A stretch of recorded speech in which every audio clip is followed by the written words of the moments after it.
чем же заключается денежное мышление человека, который работает над собой, который достигает своих целей в действии, а не просто словами?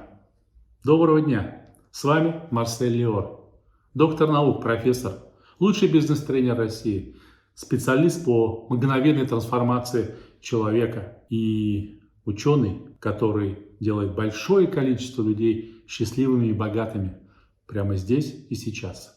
И сегодня мы с вами поговорим о денежном мышлении. Что же такое деньги? Как правило, спрашивают меня. Я отвечаю, что деньги – это энергия. Мне говорят, нет, ну что ты, это невозможно.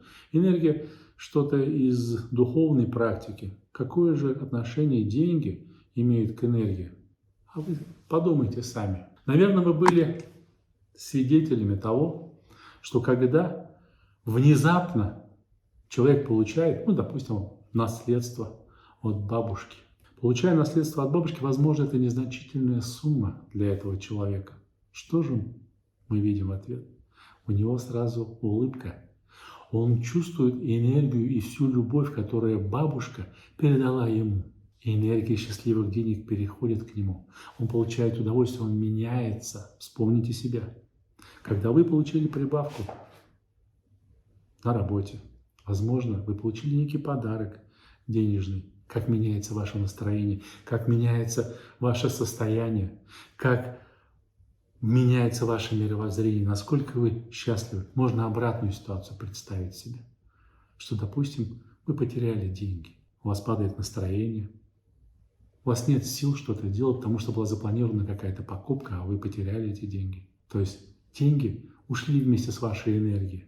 Поэтому я говорю, что деньги – это энергия, к ним нужно относиться соответствующим образом. Энергия, она требует обмена, поэтому деньги могут приносить счастье только в том случае, если вы обмениваетесь ими, если вы, передавая деньги, благодарите того, кто их получает.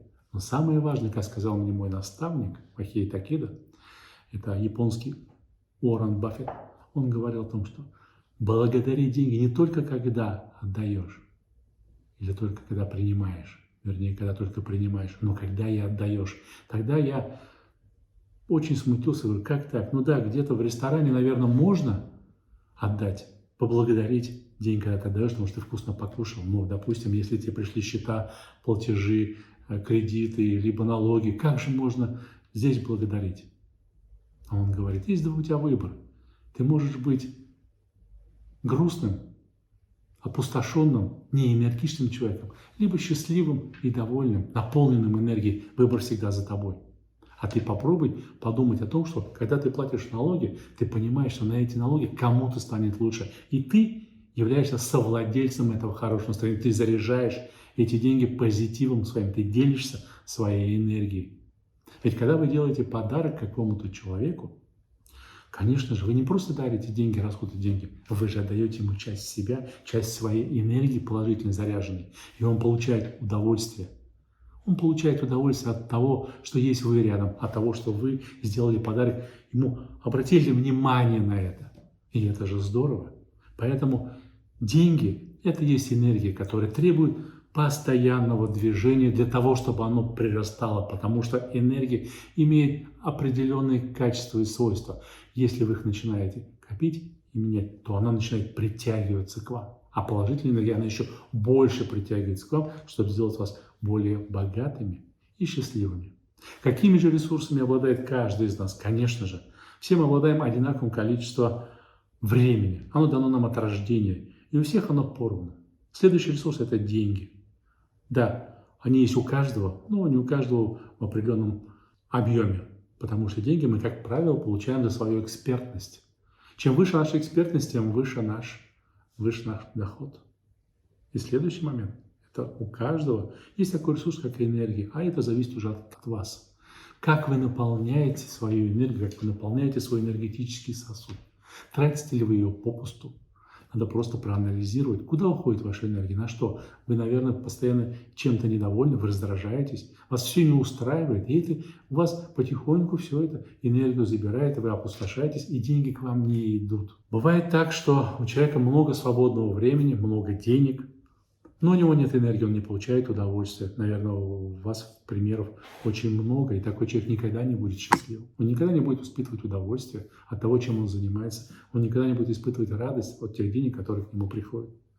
Поэтому, если человек опустошен, он, как правило, все больше и больше теряет свои деньги. Как вы думаете, кто больше растет по карьерной лестнице?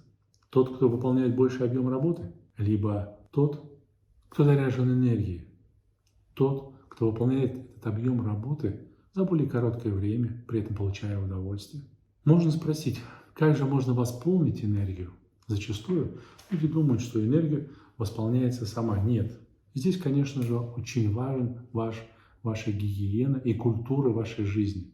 Конечно же, это связано с культурой потребления, питания. Вы должны заботиться о физическом своем состоянии. Это обязательно же спорт, прогулки на воздухе. А также духовная энергия. Конечно же, это общение с близкими и с теми людьми, которые вас поддерживают, понимают, с теми, кто ценит то, что вы делаете.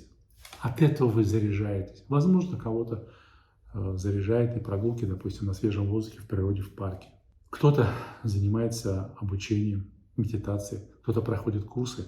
Например, курс «Денежный интеллект». В чем этот курс? 95% курсов о финансовом мышлении на рынке сегодня говорят о том, как вам нужно правильно инвестировать, куда вкладывать деньги, что стоит богатеть. Только 5% говорит о том, как вы должны поменять мышление. Как поменять мышление бедного человека на мышление богатого человека. Только в этом случае вы сможете стать счастливым. Вот мой курс, флагманский курс, авторский курс «Денежный интеллект» как раз позволит вам, первое, разобраться в типах мышления. Тогда вы начнете понимать своих родных и близких, почему ваша папа, бабушка, может быть, партнер, может быть, поступает именно таким образом. Просто у него другой тип мышления. И большая радость в том, что типы денежного мышления, они не даются нам с рождения, они приобретаются. Даже близнецы, рожденные в одной семье, могут иметь разные типы денежного мышления. И это нормально. Приведу пример. У меня в компании, в которой я руководил долгое время, пришла новая сотрудница. А из типа мышления она была эконом. Она очень просто одевалась. Все время серое платье, какая-то такая простая прическа, практически отсутствие маникюра. И было как комфортно все это время. Мне было интересно, почему она так поступает. Выяснилось, что она родилась в не очень богатой семье. И вот переехала в город и хотела наладить свою жизнь. Я говорю, давай попробуем поменять. Поменяй себя, поменяй прическу, поменяй. И в один день мы ее не узнали. Это пришел совсем другой человек. Потому что статус у нее немножко поднялся в компании, соответственно, выросла заработная плата. Понимаете, пришел другой человек. Это был макияж, это была прическа, это была новая одежда. И она сказала, что я хочу поменять свое мышление. И с этого дня мышление эконом я хочу поменять на иное. Я хочу поменять на транжиру. Я хочу тратить на себя, чтобы получать здесь и сейчас удовольствие. И вы знаете, ей это очень пошло. Она быстро вышла замуж, она поменяла работу, пришлось в связи с переездом в другой город, она поменяла место жительства и очень быстро наладила свою жизнь. И этому можно научиться на моем курсе «Денежный интеллект». Как же мы сливаем свою энергию, иногда меня спрашивают. Энергия в отношениях, это, как правило, сливается в том случае, если ваше окружение вас не поддерживает. Как правило, вам говорят, у тебя не получится, ты что, самый умный, давай посмотри по-другому, да нет, это до тебя 100 человек делало, да у тебя нет талантов, ну и так далее. Как правило, это бывает потому, что ваши партнеры, и рядом они немножко не вашего уровня. Если вы это чувствуете, надо поменять окружение в первую очередь, чтобы ваша энергия, ваше окружение, оно наполняло вас энергией, оно наполняло ваш энергетический сосуд таким образом, чтобы вы могли творить. Также энергия тратится, если мы начинаем путать роли. Если, допустим, в семейных отношениях вы становитесь папой для своей супруги, постоянно заботитесь, потеряете сопельки и так далее. То есть в этом случае ваша энергия сливается. Либо есть какие-то у вас незавершенные дела, непринятые решения, это тоже слив энергии, который тянет вас назад, который потребляет энергию, но не отдавая вам взамен этого позитива. Вы все время будете в подсознании вспоминать об этих незакрытых, незаконченных делах, и это все время будет у вас отнимать энергию. Поэтому наведите порядок в первую очередь себя дома, потом в голове. Разберитесь со всеми прошлыми делами своими, с тем, чтобы двигаться только вперед, чтобы вот это движение наполняло вас энергией. Это как работают генераторы. Машина, которая стоит, она не заряжает генератор, только которая едет на большой скорости вперед. Она заряжает энергией свой генератор, свой аккумулятор. И, конечно же, суть денежного мышления – это уметь местами переставлять свои ресурсы.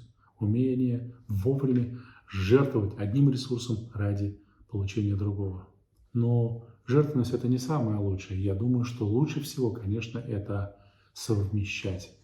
Таким образом, чтобы где-то можно сделать шаг назад, чтобы сделать большой квантовый скачок вперед. С вами был Марсель Лиор, доктор наук, профессор, лучший бизнес-тренер России, специалист, эксперт по мгновенной трансформации человека. Я приглашаю вас всех на свой авторский курс «Денежный интеллект», где вы узнаете о том, как можно поменять свое мышление для того, чтобы избавиться от мышления дефицита, стать богатым и счастливым прямо здесь и сейчас, научиться контролировать себя, научиться формировать свой денежный сосуд, то есть объем денежных средств, которые вам необходимы.